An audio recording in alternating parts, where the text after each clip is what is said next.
Good afternoon, ladies and gentlemen. Thank you very much for your time this afternoon.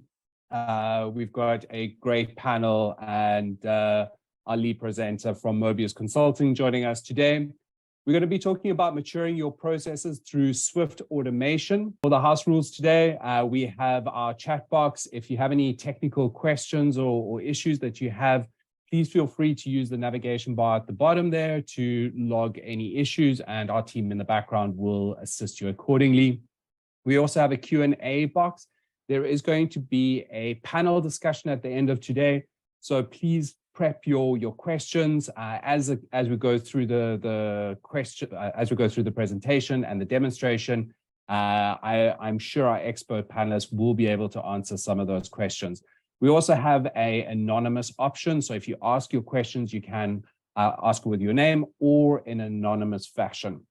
In terms of our agenda for today, we are covering our introductions. From there, I'm going to be handing over to Amanda, who's going to be taking us through a Swift summary, common practices relating to Swift and typically the maturity journey and the automation benefits. We're going to be touching quite a bit, hopefully, on the first, second, and third lines of defense in terms of the automation and the benefits thereafter. From there, we'll go on to an automation demo, an example of a Swift automation demo, and then we'll be opening it up to our panelists later on in the session today. I'm really looking forward to that part of the hour, and I really think it's going to be quite entertaining.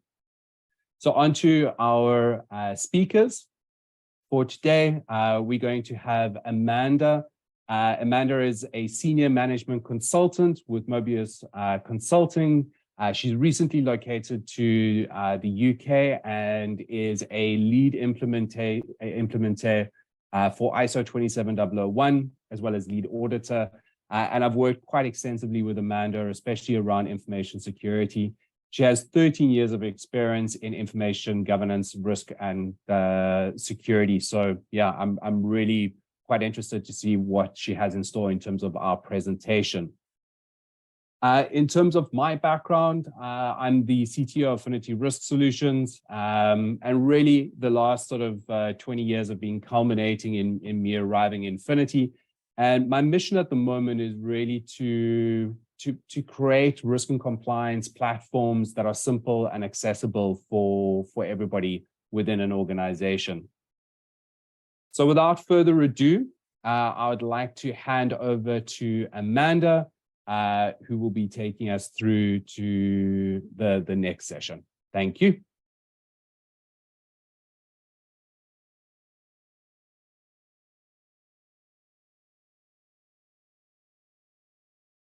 Amanda, you're muted. Thank you, Lee. We would have thought by now we wouldn't have that issue anymore. At least I put my camera on. So before we get into, I think, the crux of today's presentation, which is really around Swift automation and the benefits of that, and how that really helps the various lines of defense in running the Swift assessments on an annual basis. Before we get into that, I just wanted to take a step back and just go into a little bit of the history of Swift and kind of where it started, and touch on a little bit of the value around the framework itself. Just for those of you who maybe are not familiar with Swift, maybe it's something that you're getting involved in. You're at the start of your journey. So I think just to get everybody on the same playing field, just to take a step back and have just a look at where it started and the value around Swift. So it's a framework that was introduced in 2016. So it has been around for 8 years. And over that time, it has really matured. And it is one of the very few mandated frameworks worldwide within the financial services space. It's really a great framework, and it's had a lot of success over the last 8 years, just in terms of organizations completing the Swift assessments and attesting to their Swift compliance. And it is ultimately there to help enhance your cybersecurity defenses within your Swift environment. It's part of the Swift Customer Security Program, which again also which has been put in place by Swift to help improve your cybersecurity defenses.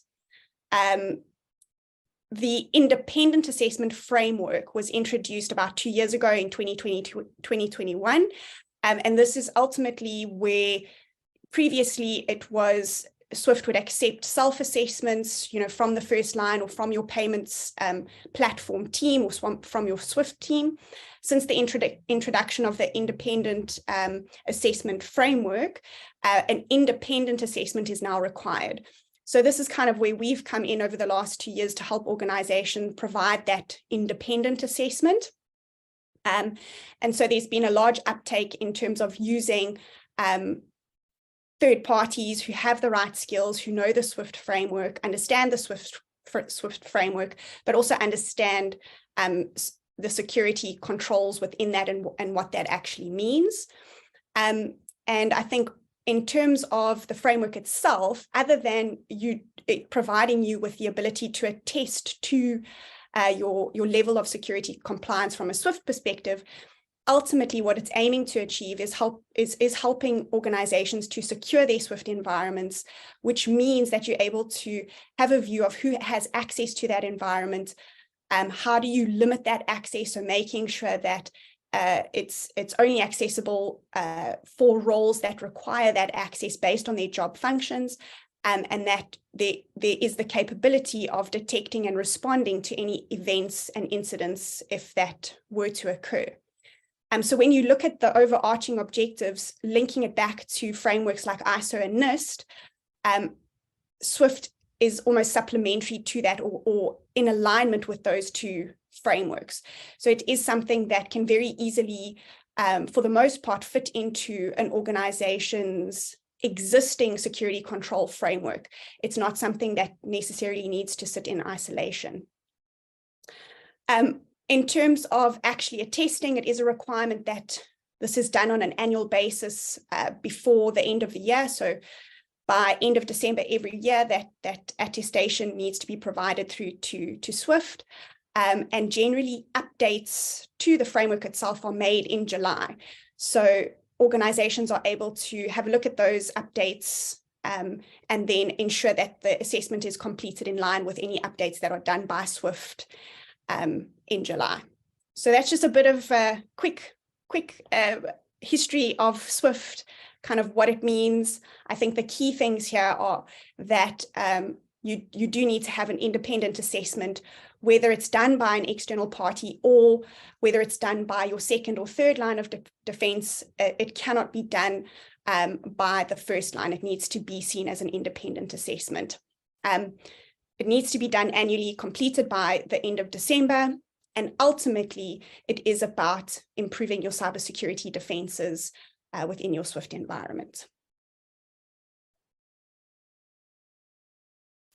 So just from our experience, like I said, in the last 2 years, there's the requirement that this is an independent assessment. So over the last 2 years, we've been helping organizations to run their Swift assessments and providing that level of independence.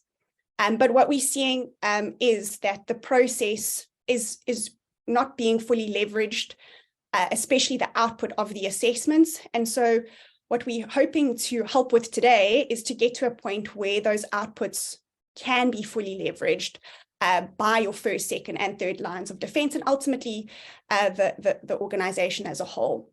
So over the last 2 years, based on our experience and what we've been seeing, is that the process is very reactive. I think a lot of the times, especially because it is a compliance requirement, it's that thing that gets done at the last minute, seen as like a bit of a tick box exercise. Let's just get it done so that we can submit our attestation.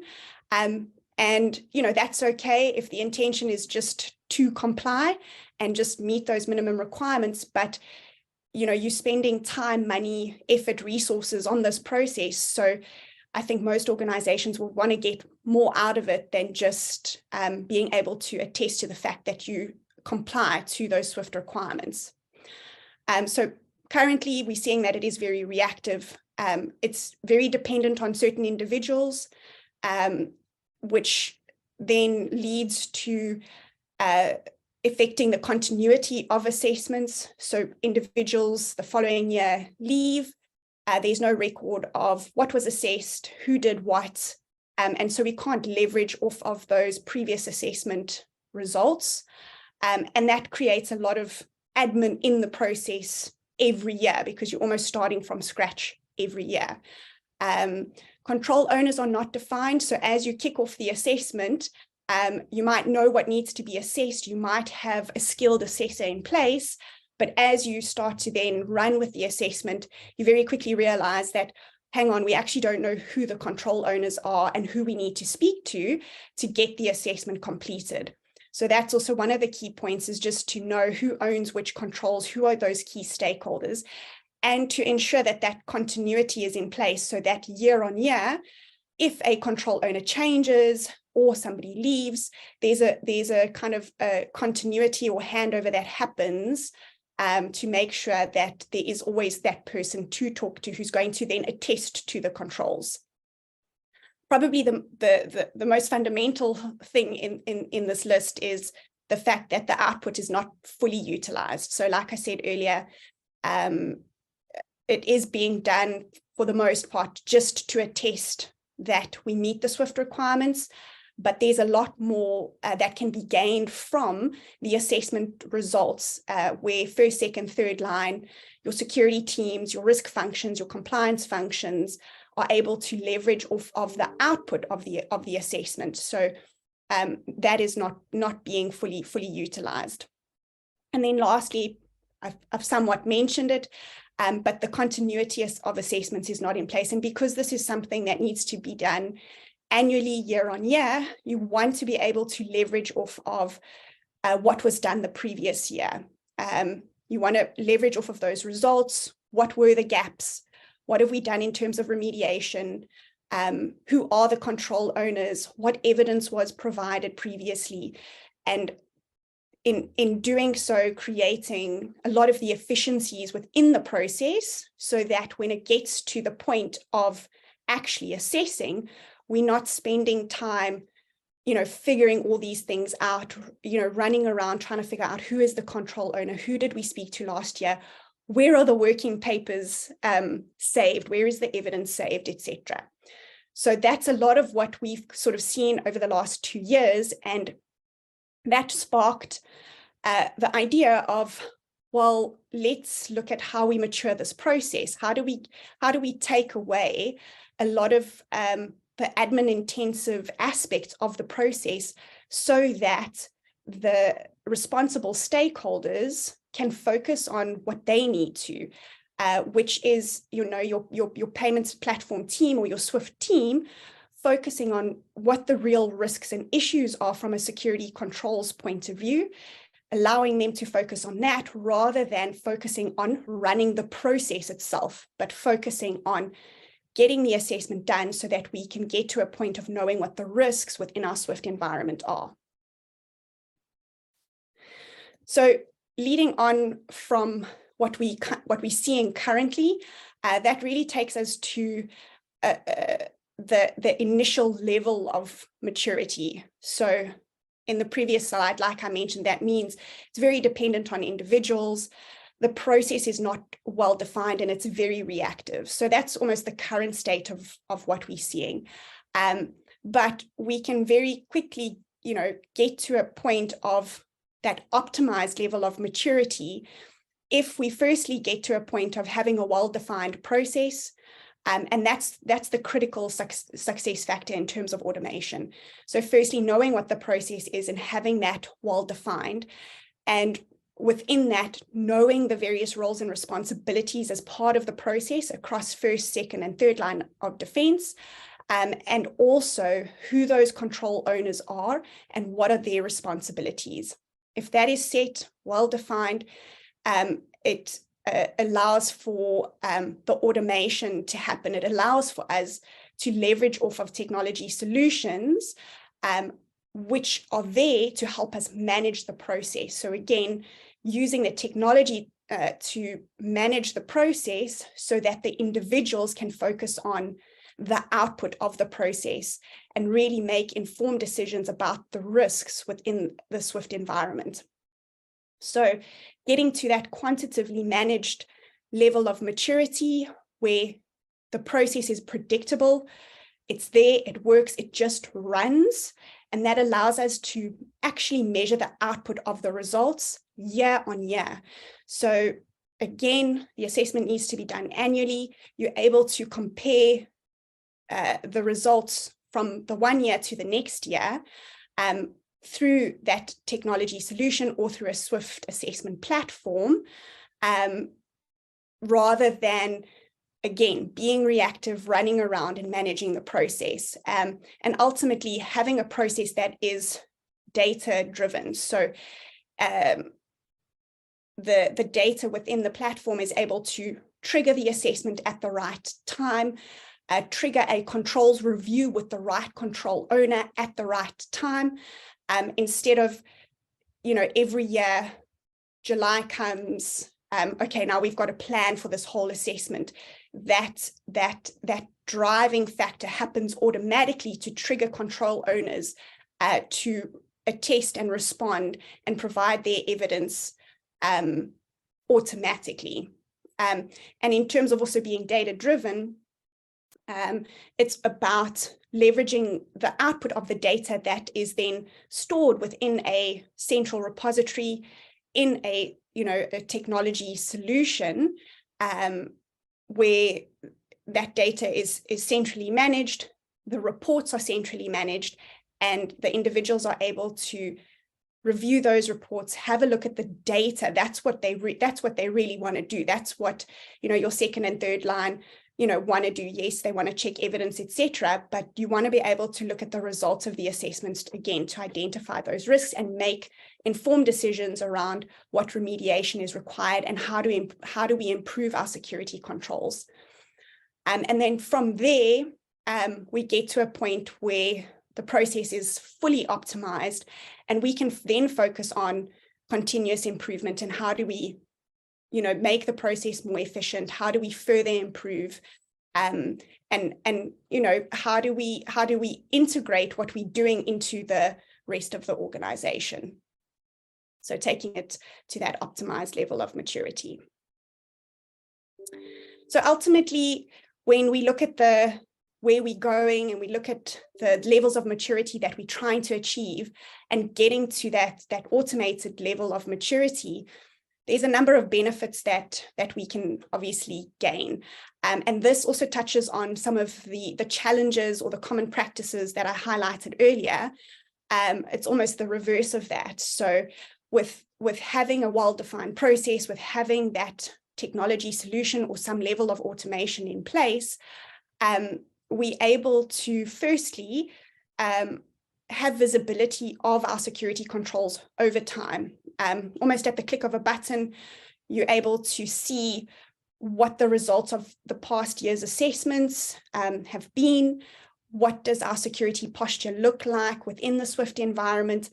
And we can compare that over time because we have this central repository of assessment data, of the results of the assessment.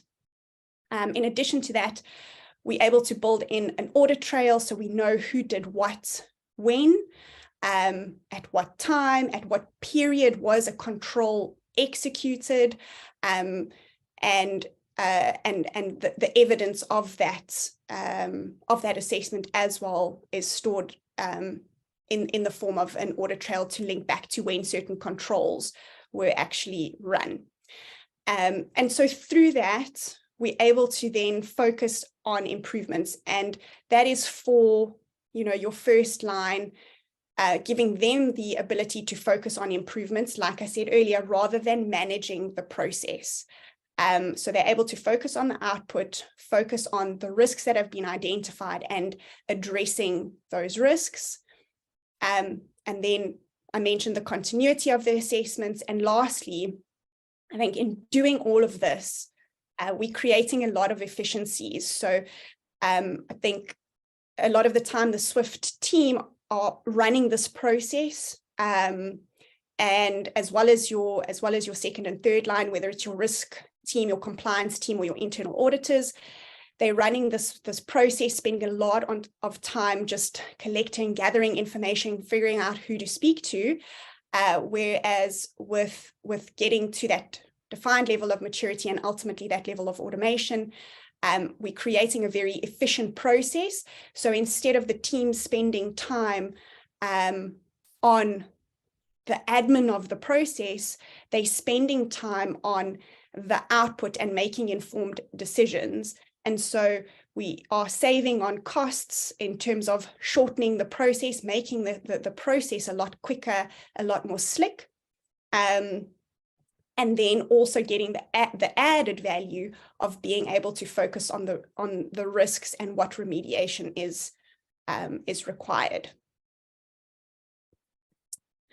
So if we look at the 3 lines of defense in terms of roles and responsibilities and what that means from, or what Swift automation ultimately assists with across the 3 lines of defense.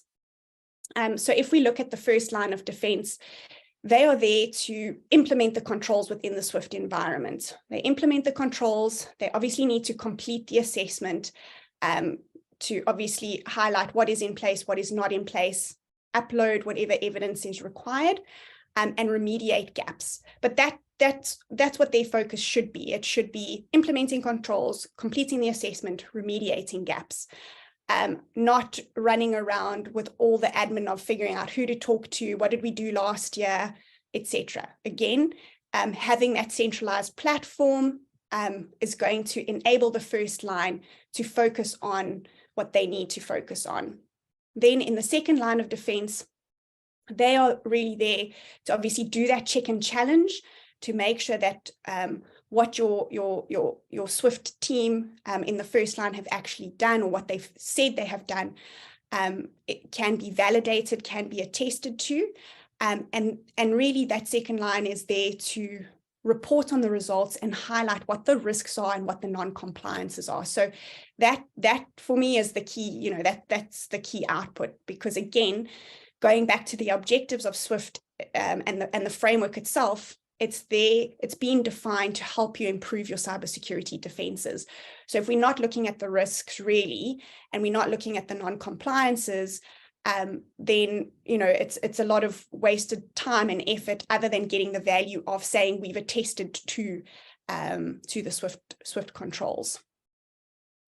And then going into the third line of defense, again, it's also that check and challenge. This is if you are taking it into your internal audits. And again, that depends on how your organization is structured. From a Swift perspective, as long as the assessment has been done with a level of independence, that's okay from a Swift perspective. But it might be your risk team or your compliance team that does the assessment, and that is then fed into internal audit, again, depending on how your organization is structured. But what this is doing is obviously making sure we have really robust controls that are built into the Swift environment, and also obviously making sure that we're getting to that point of knowing where the gaps are. And ultimately, through the automation, we're able to have this continuous feedback loop across the lines of defense in a very slick and streamlined way. So the moment your first line of defense completes the assessment, that is fed back into the second line, or whoever is whoever is reviewing the assessment that has been done by the first line, very easily fed back into the second line of defense. They can then very easily focus on, okay, perfect. This is what first line have said is in place. This is the evidence they've provided. Is this sufficient? Is this good enough? Does it address the risk highlighted by Swift? If not, what is that residual risk? What is the non-compliance? And then how do we need to actually remediate that? So the quicker that process happens, obviously the quicker we can get to the point of remediating and closing the gap. So really through the automation, we also improving and streamlining that communication across the lines of defense. And that then leads me to our Swift automation demo. So thank you, everybody. I am done for now. I'll see you a bit later, but I'm going to hand over to Lee. Excellent. Thank you very much, Amanda. Really appreciate that. Okay, so right, we're just going to be stepping over into the Phinity platform now for a brief demo. So let me share my screen. There we go. That is sharing accordingly. Right, so when you log into the Phinity platform, you're presented with a number of areas in terms of risk and compliance that we support organization address.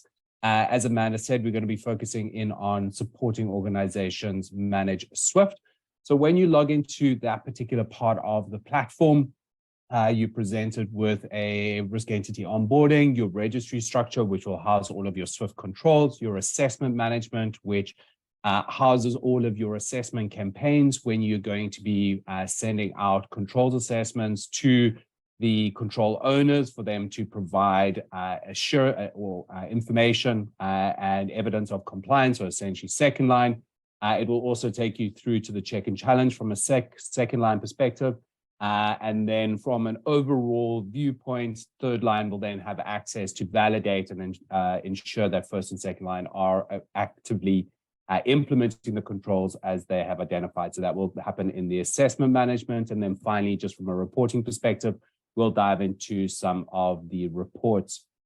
Right. So when it comes to Swift, one of the very first things that you need to do is you need to determine what your Swift architecture is. Now, Phinity has designed a decision support capability into the platform. So I'm just going to define our Swift architecture. And we'll put in a description over here. Again, you would put in the correct information to be able to ensure that you have a system that will be able to stand the test of time. We're going to have Josh, not John Doe in this particular instance. So what this is basically starting an assessment to calculate what your Swift architecture will be.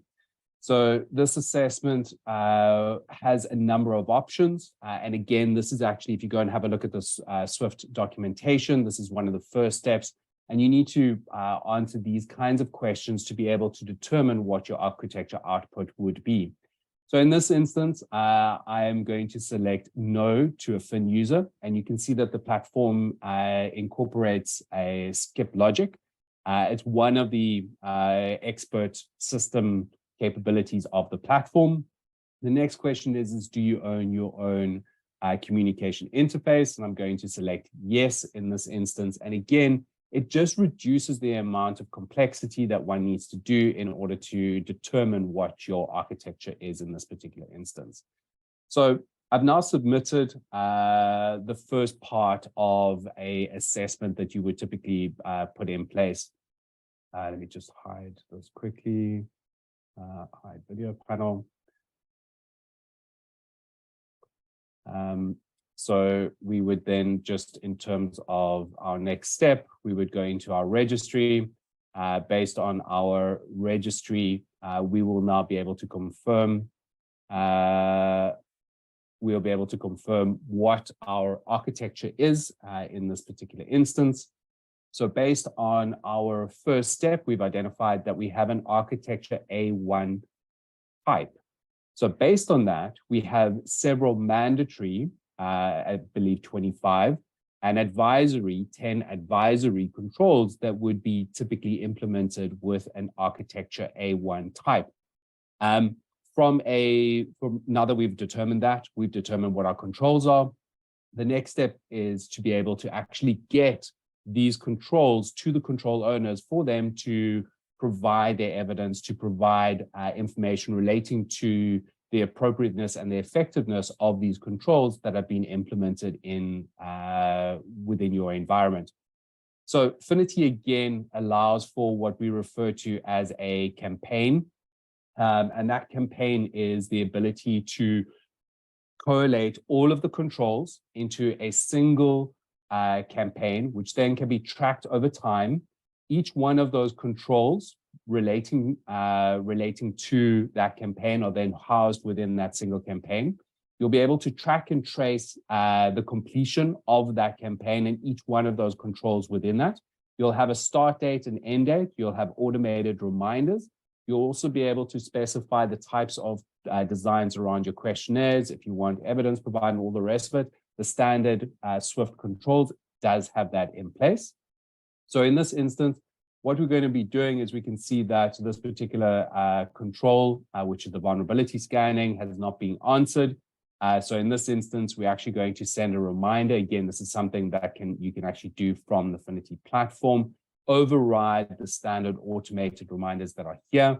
So we would send out a reminder off to that particular owner. The owner will then receive an email. If they didn't respond to it, of course, they will then click on a link, and that link will then take them to this questionnaire.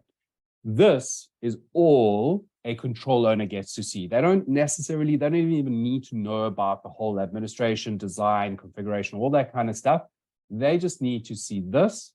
They need to read and understand what their objectives are relating to this particular control. They need to understand the risk drivers and some of the statements and the context around what they need to be providing.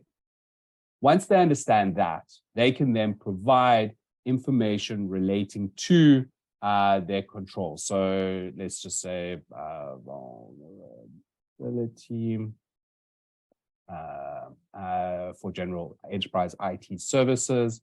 We're going to select a file of evidence relating to that particular item, which is then uploaded. And of course, we spelled vulnerability wrong. And we would then submit that particular information. So from a user perspective, it is really quite easy, simple for them to be able to answer it. So now it's second line's turn. So first line just simply needed to answer that question. Second line now needs to check and challenge. So they will get a link from the system once that assessment has been completed. Based on that, there will be a check and challenge process now. So again, from a check and challenge, a compliance level will then log into the platform, review the information that has been provided. They may even decide to download the evidence relating to that particular item. So in this, we've got some evidence, CSCF evidence that has been provided. And you would want somebody to validate this, that the evidence is correct. And as we can see, this evidence is pretty useless in terms of being able to prove out the vulnerability capability within the environment. There's no policies, procedures, or any evidence that vulnerability scanning is happening across the Swift environment. So based on that, the platform allows you to actually use it to send a notification directly back to that particular user. So this is an example of you not being happy with the evidence provided. And there will be an audit trail that is then added to this. So what is great about the Phinity platform is that you can add evidence and actions as you go along. The next thing that you might want to do is, let's say you go back and forth and you identify that there is actually an issue within your vulnerability processes. And what you'll then be able to do is actually add a treatment action item relating to your vulnerabilities. So you can use the Phinity platform. You can see how it auto completes a lot of the information right through from a category of mandatory, retail banking, linking it all the way through. So I'm just going to put this in here for the 19th of April, and we'll then be able to track that particular item. If there's any actions or activities that we might want to do as well as that, so the agreed implementation plans, and maybe this is more policy related or maybe process related. New process documentation is required. You will assign it to a particular individual. We will remove Josh from the review process, and we have a start dates and end dates. So that is a item that can then be tracked beyond that. So that's your improvement. And of course, your third line can go in and validate that those actions are being treated within the timeframes that have been addressed.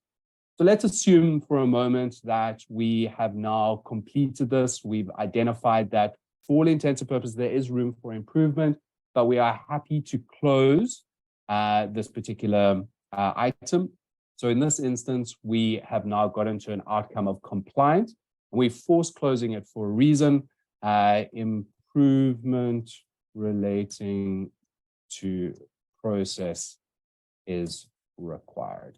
So it's not a failure in terms of the actual control potentially. We're just going to be improving it in terms of our capability going forward.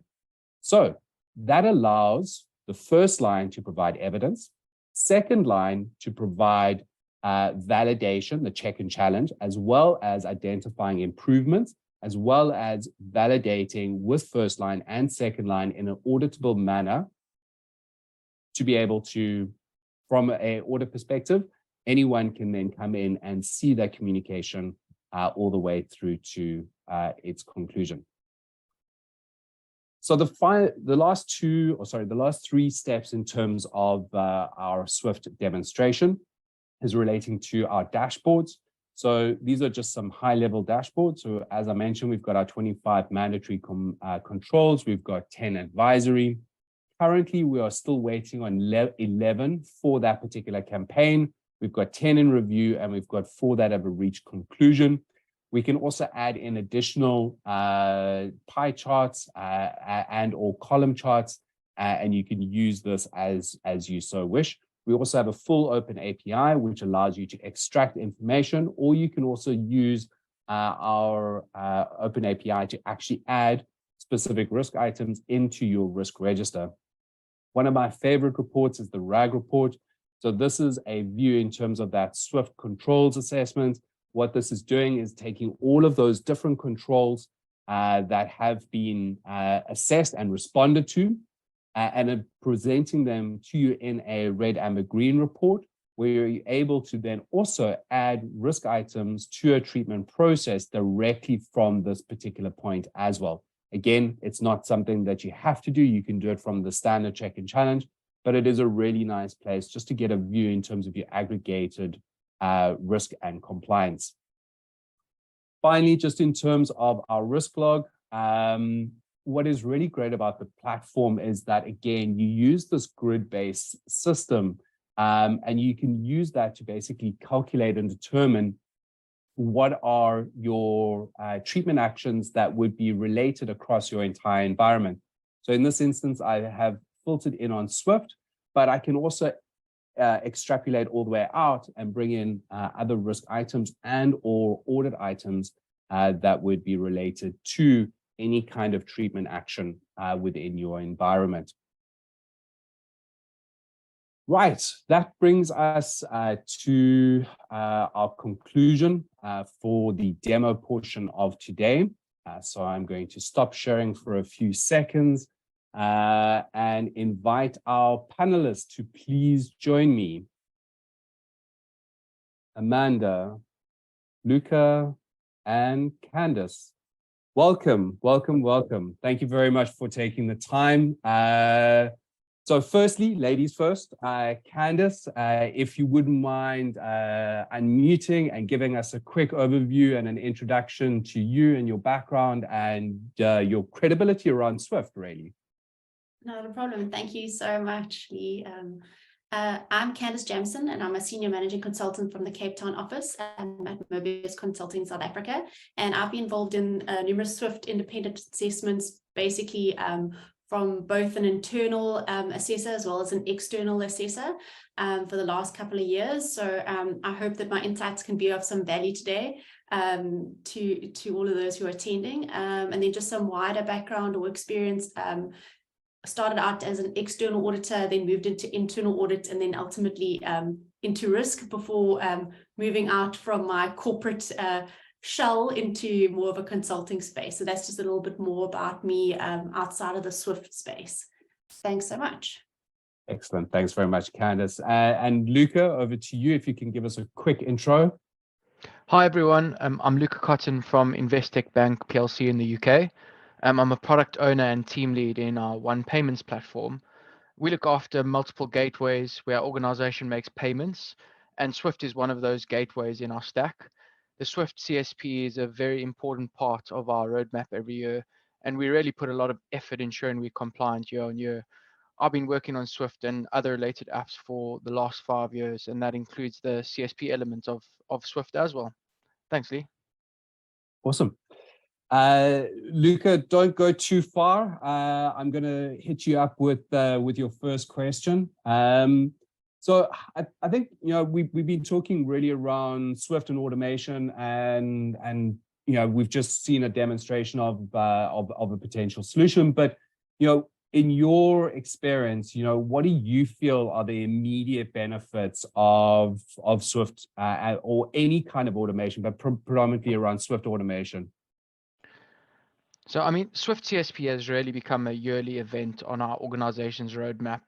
The scale of how many teams are involved in the overall architecture is so large, and it's very encompassing to organize and get all these teams on board. And they've also got their own projects and roadmaps that they need to fulfill. By automating the process, we're simply saving time and money. So we're ridding the organization of multiple meetings with loads of people attending. We have the experts. They simply given the task required of them, and they can do it in their own time. We're also creating a consistent method of how we conduct the CSP every year, which really allows us year on year to improve and make it quicker and faster. Yeah, awesome, Luca. So, Candice, I'm going to step over to you. And again, if anyone wants to challenge any particular points, please feel free to step in. But in your experience, what do you feel are the most prominent challenges organizations are facing or could be facing as they embark on a maturity journey around their Swift processes to get to an automated state? Thanks, Lee. I think the challenge we've seen in most of our assessments is the fact that a lot of the information is sitting in people's heads. There is obviously a requirement in terms of kind of documenting or governance around putting things on paper, but ultimately you still end up with a whole bunch of key individuals across the organization who ultimately need to contribute to performing or getting all the information out to perform and complete the Swift assessments. So what we're seeing in terms of the major challenges is about kind of sharing that knowledge, having that knowledge shared on some type of a platform where people can access it, people can have visibility of it to kind of broaden or expand that knowledge past those one or two key individuals so that they don't become this one kind of key man dependency that always being relied on for these assessments. What we have seen is challenges in the past where those people have either moved roles or left the organization. There then is a huge gap and a little bit of a runaround in terms of trying to figure out what exactly are the mitigating circumstances, what are the controls, what are the detailed processes, and if you're going to be documenting that pretty thoroughly in your actual assessment, that is a great reference point in terms of looking back to previous years to glean some insights where that has necessarily been lost through people and maybe retention of staff members.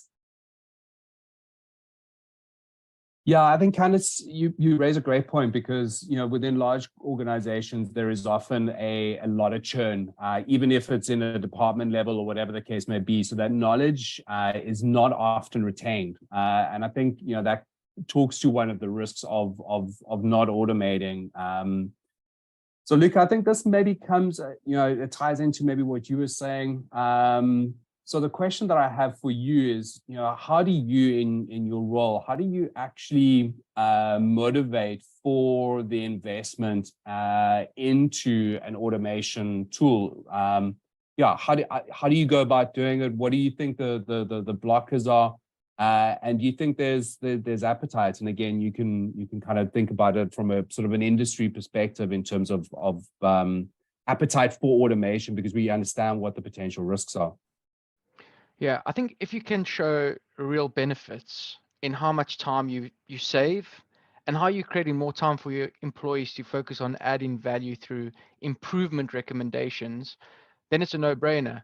I know Amanda talked earlier and Kenneth talked earlier about how this is sort of a tick box exercise in many organizations.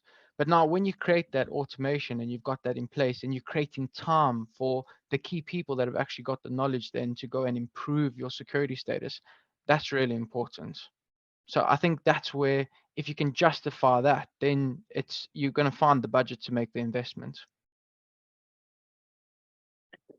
Yeah, I mean, just in terms of the example I used there in around vulnerability management in most organizations typically is quite a pain because of the volume of risks, and just trying to bring that down to the Swift area, narrowing that down to the applications would be quite a challenge in any kind of organization. And it talks to what Candace was saying around people moving and you highlighting budget will be available, but you have to motivate it. You have to show how you're going to be spending it, and ultimately what the ROI will typically be. So, Amanda, a quick question for you, just in terms of meta information. So, I mean, one of the benefits of automation is essentially meta information or metadata that typically comes out of these types of automation tools. So the question that I have is how best do you think that metadata could be used in an organization to support a compliance drive around Swift and almost kind of driving that automation? So Lee, I think in terms of the compliance drive from a Swift perspective, I think obviously, and I'll get to the metadata point now, but maybe just obviously I think the drive is there because you have to attest on an annual basis. It's a mandatory requirement, so the drive is there. In terms of leveraging off of the data that's produced as a result of the Swift assessments, I think that it's not only about feeding that information just back to Swift, but it's about feeding that information back to your security teams, back to risk, back to compliance. And so the data, in order to do that, the data itself becomes really important. And the data, in this case, being the extent to which the controls are in place and what's working and what's not working, and where those gaps are and what is being done to remediate it. So that's the data, that we're talking about from a Swift perspective. So that's the key data that is sitting in there that it shouldn't only be the Swift team or Swift themselves that are having sight of that. It's something that can be fed into various teams, and that information used larger than just within the Swift environment. It's something that can be fed back into your broader risk management and control frameworks from a security perspective, because Swift obviously is based, the Swift security framework is looking at it from a security angle. So it feeds into understanding, as much as it's focused on Swift, it feeds into understanding what your security posture is within a specific environment. So I think at the end of the day, it's a case of just being able to share that data outside of the current teams who are looking at, because it is valuable information that can be used. And I think because the process right now, or at least what we're seeing, because it is so reactive, you're so focused on the process rather than the data itself and how better to use it. Yeah, thanks, Amanda. I think also just in terms of the meta information that you're also getting is you're getting real-time feedback in terms of sticky areas. So like, for example, if Luca is a control owner of 4 or 5 specific controls and he's not responding within a set period of time, you can also put in place KPIs around response times and all the rest of it. You can build that kind of thing into automation, because Swift is not you feel like doing it, it is, and this is the expectation of what you need to get out. So, and it is mandatory and it has to be done every year. And if, for example, Luca doesn't do it in a set period of time, that has a knock-on effect onto all of the other teams, second line and third line. And that kind of metadata really kind of then will support and cement why you would want to automate, because it just kind of pulls it all together. And you're not going to have a situation where one of the team members is letting the whole down.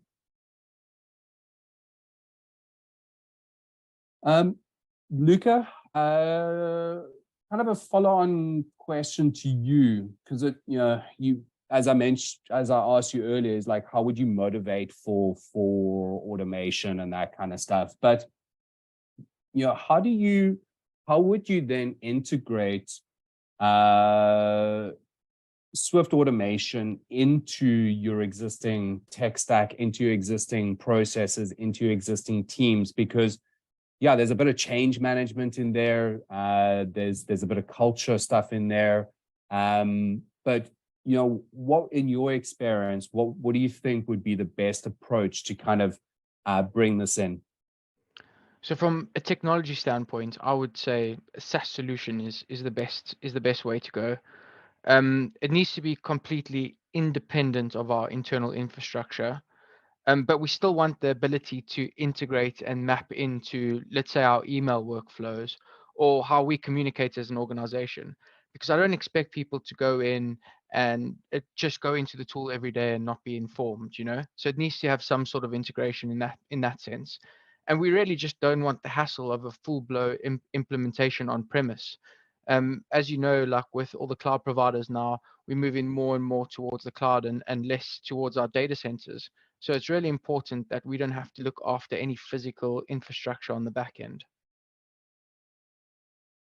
Yeah, I get that, Luca. I think also just in terms of this particular item with the controls, I mean, Swift provides your mandatory controls that you need to provide on an annual basis.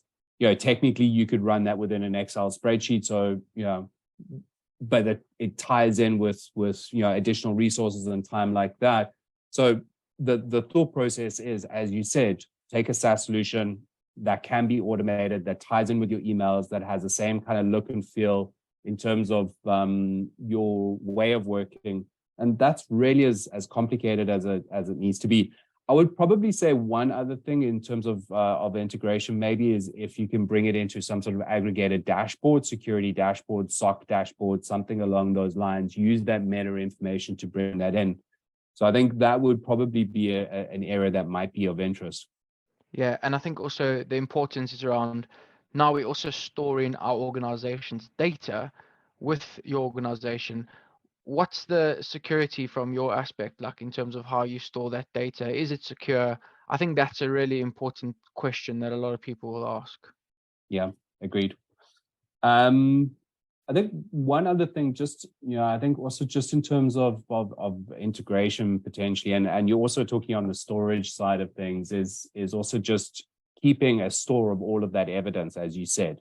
There may be ways, and again, we have had a look at Phinity, but potentially from a technology integration perspective, one could pass that storage information directly, or that evidence directly into Investec infrastructure. So you're literally just using your workflow, your automation from a skin perspective. But again, those are the kinds of sort of nuances that you might want to just think about in terms of of an implementation around automation.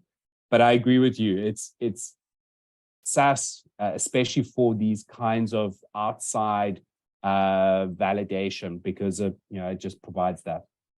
So Candace, over to you. Just in terms of, you did mention right at the beginning in terms of your introduction.